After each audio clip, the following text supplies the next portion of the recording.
मुगल चले गए, मुगल सिम्स रह गए। मतलब अभी तक क्या ऑड्रे टृष्के काफ़ी नहीं थी औरंगज़ेब जैसे आक्रांता की सिंपिंग करने के लिए, कि अब एक और कथित हिस्टोरियंस की जोड़ी आ गई है उसकी क्रूरता को वाइट वॉश करने। मतलब अब इमेजिन कीजिए एक एम्परर जिसके रेन में जिजिया दोबारा थोपा गया, जो सिर्फ नॉन मुस्लिम से लिया जाता था, जिसके आर्मीज़ ने मारवाड़ और मेवाड़ में स्कॉच्ड अर्थ कैंपेन्स चलाए, जिसके 25 साल के डेक्कन ऑब्सेशन ने मुगल एम्पायर को फाइनेंशियल और मिलिट्री दोनों तरह से खोखला कर दिया। और 2026 में एक बर्कले प्रोफेसर एक ब्रिटिश हिस्टोरियन के सामने बैठकर उसी एम्परर को कहता है प्रैग्मेटिस्ट, ना जालिम ना बिगॉट, बस एक रूलर जो सपोजिटली टफ पॉलिटिकल डिसीजंस ले रहा था। जी हाँ दोस्तों, स्कॉटिश हिस्टोरियन विलियम डैलरिम्पल ने हाल ही में Indian American historian Munis Faruqui का इंटरव्यू लिया, जो उनकी latest book Aurangzeb Alamgir and the Mughal empire पर बेस्ड था। इस टाइम्स ऑफ इंडिया इंटरव्यू में डैलरिम्पल बार बार मुनिस फारूकी के आर्ग्यूमेंट्स को प्लेटफॉर्म देते हैं और फारूकी रिपीटेडली औरंगजेब को एक प्रैग्मेटिक एम्परर के रूप में प्रेजेंट करते हैं। और इतना ही नहीं, डैलरिम्पल इंटरव्यू में ऑड्रे टृष्के के वर्क का भी जिक्र करते हैं और मुनिस फारूकी खुद कहते हैं कि ऑड्रे टृष्के की किताब ने औरंगजेब की रीअसेसमेंट का दरवाज़ा खोला और वो उनकी किताब के लिए an important may be even necessary four runner थी।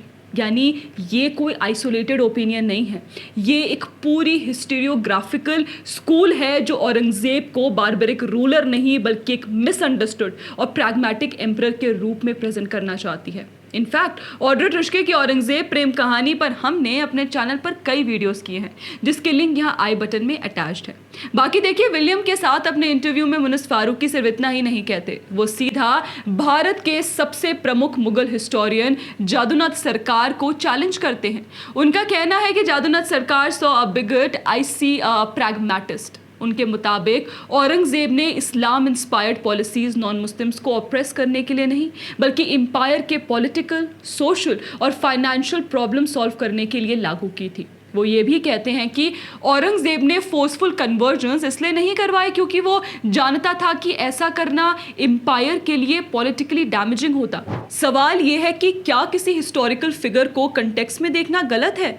बिल्कुल नहीं, लेकिन कॉन्टेक्स्ट देना और कॉन्सिक्वेंसेस को डाइल्यूट करना ये दोनों अलग चीज़ें हैं। प्रैग्मेटिज्म का मतलब होता है ऐसे डिसीजंस जो स्टेट को ज़्यादा स्टेबल, ज़्यादा इफेक्टिव और पॉलिटिकली सस्टेनेबल बनाए। लेकिन इंटरेस्टिंग बात देखिए, इंटरव्यू में फारूकी खुद मानते हैं कि औरंगजेब ने 1679 में जिजिया दोबारा लगाया। वो खुद मानते हैं कि मारवाड़ और मेवाड़ वॉर्स हुए। वो खुद मानते हैं कि डेक्कन कैंपेन आखिरकार एक मिलिट्री दलदल बन गया। और वो ये भी मानते हैं कि औरंगजेब की डेथबेड लेटर्स दिखाती है कि शायद खुद औरंगजेब को लगता था कि उसका रेन एक फेलियर बन चुका था और एम्पायर उसके मरने के बाद टूट जाएगा।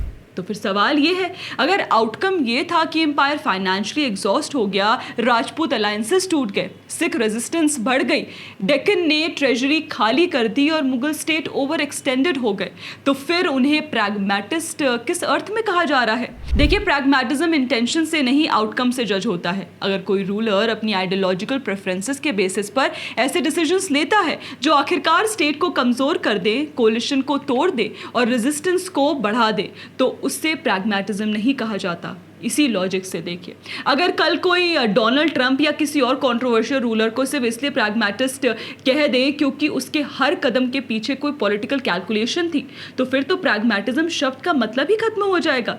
और इंटरव्यू का देखिए एक दूसरा पहलू और भी इंटरेस्टिंग है, टेम्पल डिस्ट्रक्शन के मुद्दे पर भी फ्रेमिंग देखिए।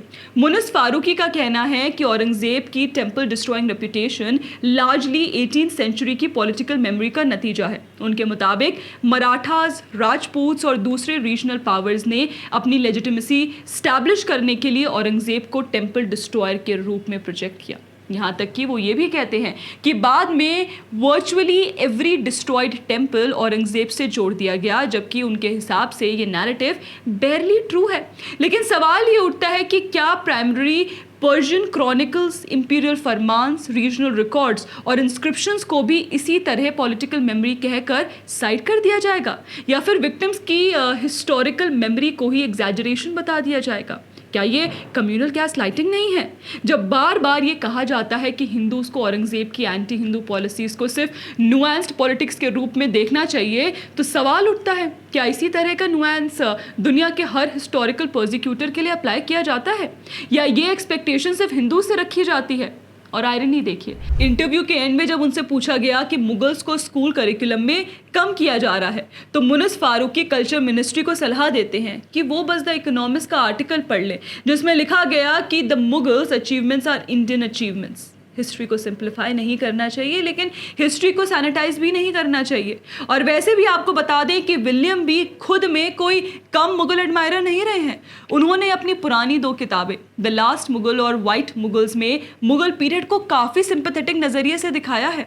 औरंगजेब को फैसिनेटिंग, सेल्फ अवेयर और शेक्सपियरन कैरेक्टर बताते हैं, और उनकी एडमिनिस्ट्रेटिव एबिलिटीज़ के साथ साथ उनके आखिरी दिनों के रिग्रेट्स पर भी जोर देते हैं।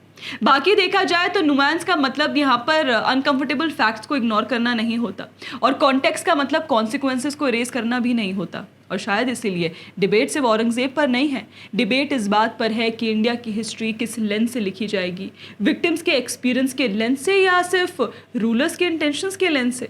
दोस्तों, आपकी इस पर क्या राय है, प्लीज़ हमें कमेंट सेक्शन में ज़रूर बताइएगा। बाकी ऐसे और वीडियोज़ के लिए आप हमारे चैनल को सब्सक्राइब करना ना भूलें। जय हिंद।